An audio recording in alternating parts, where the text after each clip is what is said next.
네, 안녕하세요 여러분. 오늘은 토익에 관해 한번 같이 얘기해 보려고 합니다. 제가 이번 연도에 시험 본 게 총 4번인데 처음 2번은 700점대였어요. 근데 세 번째 시험부터 이제 900점대로 확 올라서 네 번째 시험은 800점 중반대로 마무리를 했거든요. 그래서 제가 공부를 하면서 이런 점들을 알면은 같은 영어 실력이라도 좀 더 토익을 잘 볼 수 있지 않을까 하는 마음에 소소한 팁들을 공유하려고 합니다. 먼저 저는 어떤 책들을 썼냐면 그 ETS에서 토익을 주관하잖아요. 거기서 나온 책들 위주로 샀던 것 같아요. 모의고사가 두꺼운 책으로 나와 있단 말이에요. 그것만 계속 쭉쭉쭉쭉 풀었어요. 그리고 기본서는 제가 그때 한 달 정도 파고다에서 인강을 들었는데 막 제대로 듣지도 않았어요. 그냥 그 책에 있는 어휘들을 외우는 정도로만 하고 나머지는 다 토익 정기시험 모의고사로 공부를 했습니다. 근데 이제 저는 토익을 처음 보기 전에 모의고사를 한 4번? 이제 1, 2, 3, 4, 5, 6, 7회 막 이렇게 있을 거 아니에요. 거기서 4회까지만 풀고 그냥 시험을 봤어요. 근데 이 시험이 시간 싸움이더라고요. 너무 시간이 모자라서 뒤에 한 20문제는 거의 읽지도 못하고 거의 찍는 수준으로 넘어갔거든요. 그래서 거기서 충격을 받아가지고 점수가 잘 나올까 생각했는데 생각보다 저처럼 못 푸시는 분들이 많은가 봐요. 700점대가 나왔더라고요. 그래서 이제 시간 배분을 잘해서 그 시간 안에 내 실력으로 다 풀면은 점수를 빡 올릴 수 있겠다는 자신감이 생겨서 그때부터는 시간 안에 푸는 것을 목표로 모의고사를 풀기 시작했습니다. LC가 45분이고 RC가 75분이에요. 물론 RC가 시간이 기니까 다 풀 수 있을 거라고 생각되겠지만 문제가 그만큼 또 많잖아요. 둘 다.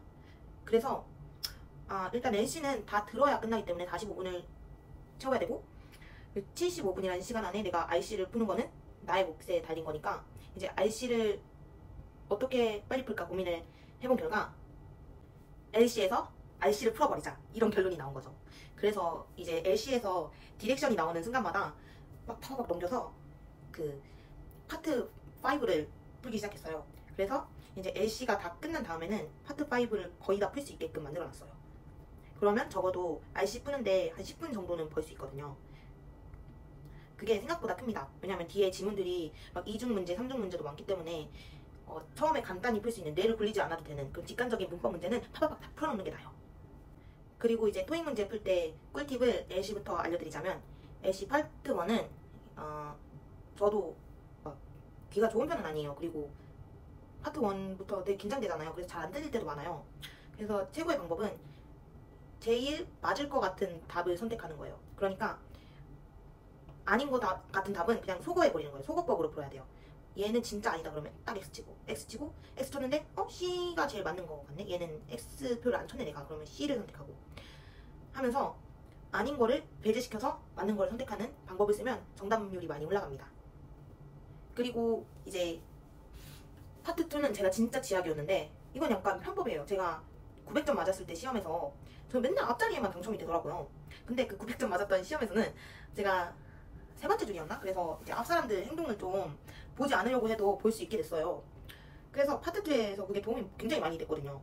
사람들이 A를 고를 때는 이제 A가 끝나자마자 체크하고 B가 끝나기 시작할 때 체크하면 그게 답이 B고 하면서 확률적으로 제일 맞는 답을 만약 제가 못 들었을 때 그때 그렇게 골라가지고 생각보다 정답률이 많이 올라갔어요. 따라서 약간 내 앞자리에 공부 잘하게 생기신 분이 앉았다. 그러면 파트 2는 그분의 도움을 좀 받으세요. 그분의 무브먼트를 좀 보고 답을 선택하는 게 굉장히 큰 도움이 됩니다.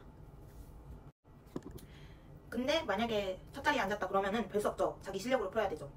그때도 수고법을 사용합니다. 일단 이거는 질문과 답이기 때문에 질문에 처음 그 뭐라고 하죠? 의문사가 뭔지를 정확하게 파악해야 돼요. 이게 what으로 시작했는지, what time is it?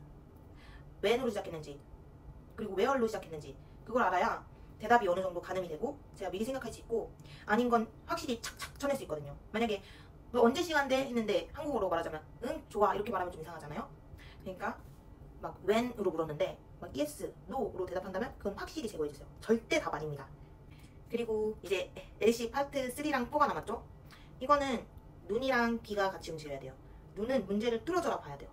뚫어져라 보고 귀는 열어놓고 문제를 보다 보면 답이 이거다 싶은 게 있어요. 들리는 대로 보는 거예요. 그러면 보이는 대로 답이에요.